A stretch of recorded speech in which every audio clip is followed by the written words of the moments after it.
मूर्ख चोर। एक गांव में एक मूर्ख चोर रहता था। उसका नाम गोपाल था। गोपाल चोरी तो करता था, लेकिन उसका दिमाग कभी सही काम नहीं करता था।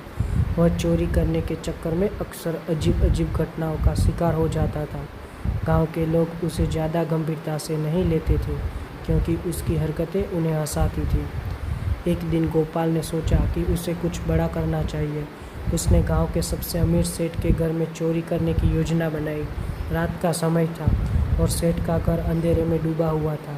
गोपाल अपने मन में खुशी से चुपके चुपके सेठ के घर के अंदर घुस गया। उसने सोचा कि वह धीरे धीरे कमरे की तलाश लेगा और जो भी कीमती चीज़ मिलेगी उसे लेकर भाग जाएगा। लेकिन गोपाल को यह नहीं पता था कि सेठ के घर में एक बड़ा कुत्ता भी रहता था। जैसे ही गोपाल कमरे में घुसा, कुत्ता उसकी आहट सुनकर जाग गया। गोपाल ने उसे देखा और डर के मारे कांपने लगा। उसे समझ नहीं आया कि अब वह क्या करे। अचानक उसके दिमाग में एक विचार आया।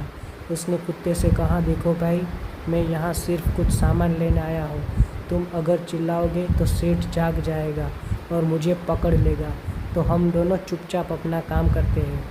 कुत्ता गोपाल की बात सुनकर भौंकने लगा। गोपाल ने सोचा कि उसका उपाय काम नहीं कर रहा है, तो उसने कुत्ते को डराने के लिए एक हड्डी उठाकर उसे फेंकी। कुत्ता और ज़ोर से भौंकने लगा। शोर सुनकर सेठ जाग गया। उसने तुरंत बाहर आकर देखा कि गोपाल घर में चोरी करने की कोशिश कर रहा है। सेठ ने उसे पकड़ लिया और पुलिस को बुलाया। जब पुलिस आई और गोपाल को लेकर जाने लगी, तो गोपाल ने हंसते हुए कहा, मैंने सोचा था कि इस कुत्ते से समझौता हो जाएगा, लेकिन यह भी मूर्ख निकला। पुलिस ने गोपाल से कहा, मूर्खता सिर्फ कुत्तों में नहीं, तुम्हारे में भी है।